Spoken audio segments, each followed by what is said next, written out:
Elon Musk, where Elon has become, in sort of on the right-wing sphere, the arbiter of, or like the man that really is doing so much for free speech. I see people I respect on Twitter saying stuff like, Elon Musk has done more for free speech than anybody and blah, blah, blah, blah, blah.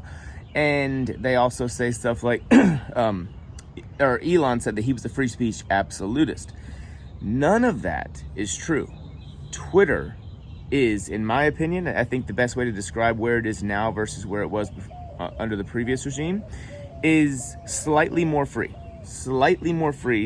than it was before. I mean, that's generally what I see. Like, what I mean by that is, and the things that I see in a positive way are, there is not, like, for example, if the Hunter Biden story came out right now, I don't think it would be suppressed by Twitter the way that it was.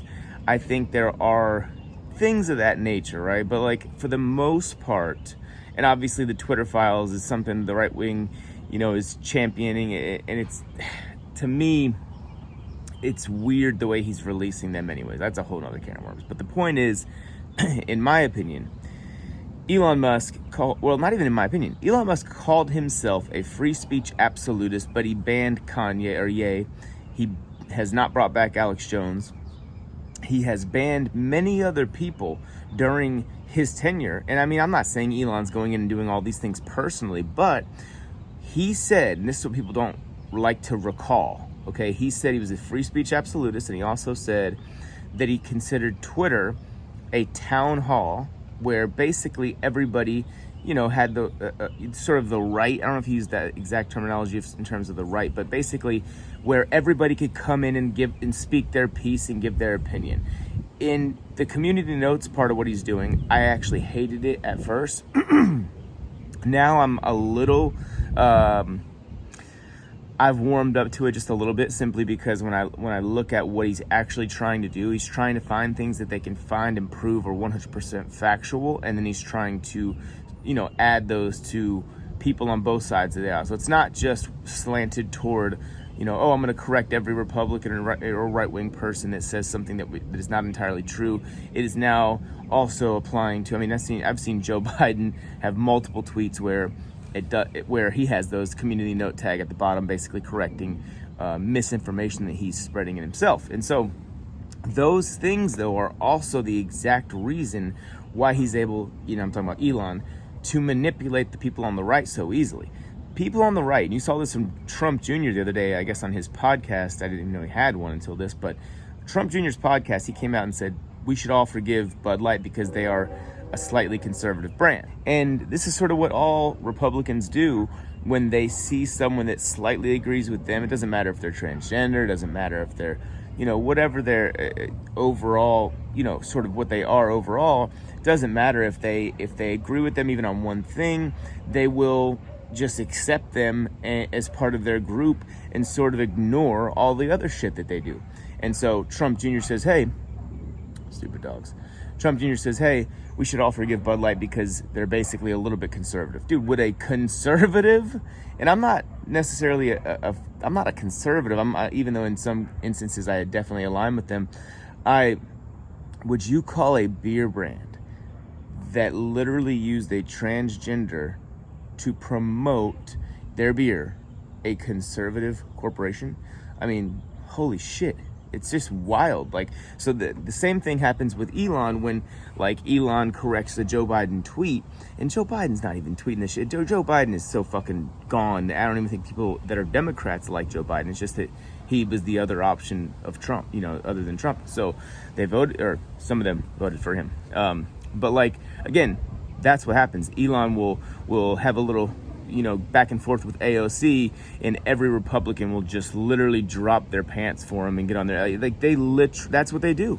Republicans are so weak and so willing to just compromise any and all morals for a slight, because they're so deprived socially in so many cases, Republicans, like, to where anytime they get one little tiny semblance of a victory from someone that they're not fully expecting it from, they will literally bend over and just do whatever you say. You know what I mean? So that's what I see what they're doing with Elon Musk.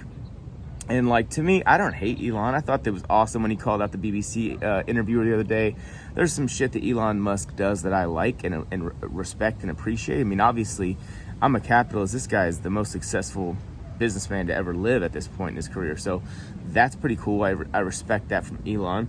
I just think that he's just proving in real time how easy it is to manipulate the people on the right. You know, like, again, they're so socially deprived in so many situations that they just completely, idolize, which is, if people on the right, a lot of them they claim to be Christians. Well, you should not be idolizing human beings, and they do that so quickly with literally anybody that is willing to just agree with them on a couple of social points. And look no further than also Blair White. I think his name is Blair White, her name, whatever you want to call it. Like, I don't have any problem with people that are, she's a grown adult, do whatever she wants, I'll call her a she. But the point is, she is a trans. That's a man, right? And I don't know if she said surgery or whatever, but she's gone by Blair White for several years now that I know of. And the whole thing with her is she's basically a Republican trans.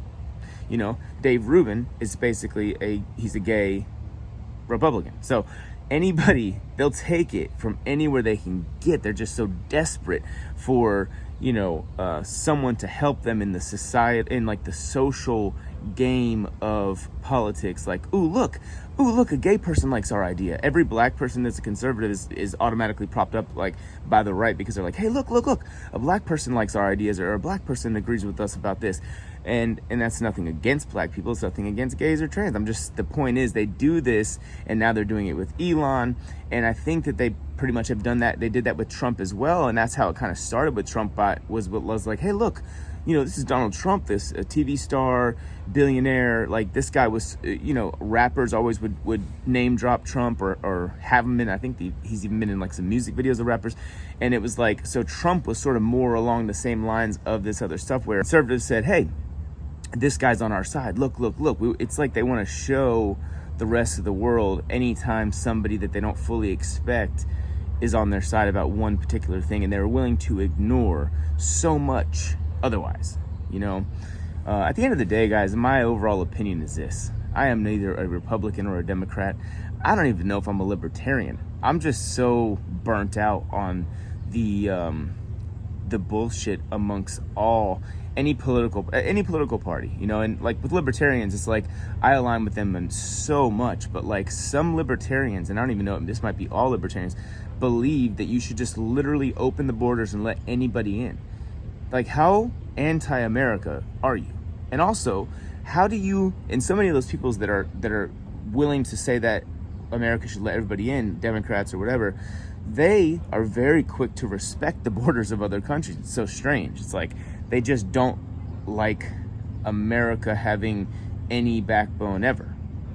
So, and again, my overall thing is like, yeah, I like some of the stuff Elon Musk does. I like some of the stuff Donald Trump does. I'm sure there are Democrats out there that I would like what they do. Like, I like the YouTuber Destiny. I think even though I disagree with most of his arguments, he makes really good arguments, and he's emotionally intelligent enough to sit there and have a real conversation with people that disagree with him. So I respect him, and I like some of the things that he says, and some of the things he says are right. So it's just, to me right now, with where we're at, the divide and and just the weakness and sleaziness of both parties. And I'm not even sure, again, about the Libertarian Party in that regard. I might put them in the same category. I just don't. I think we need something new. We need to tear this shit down and rebuild it. Who knows? I might be even open to anarchy at this point, because I feel like most of society, and I mean the vast majority of society, would go along and live just fine in an anarchist society. And I think that, imagine a world, or a country, I should say, without government programs, right?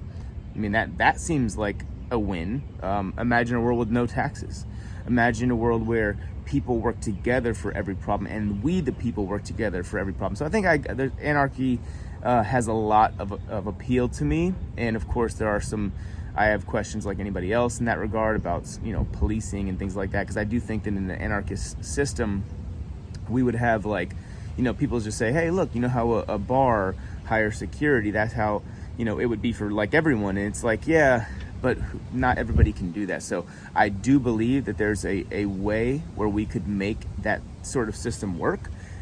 I don't think it'll ever happen because the people in power have power right now. Why would they give that up? You know what I mean? No politician is going to run on an anarchist, philosophy. So, yeah. So I don't know. That's just my take. But something I noticed with Republicans, and they're really weak on shit like that, where they just immediately cave to anybody that is willing to agree with them on any one particular issue, whatever the issue of the day is. And I think that's whack. Democrats are just complete crooks. If I were to say which is the more corrupt party, it would definitely be Democrats. But, Republicans, let's face it, they're not. Trump calls himself the father of the vaccine. That's all you need to know about that. And they still worship him. So, anyways, I will talk to you guys later. If you're enjoying the content, subscribe, ring the bell, leave a comment. Peace.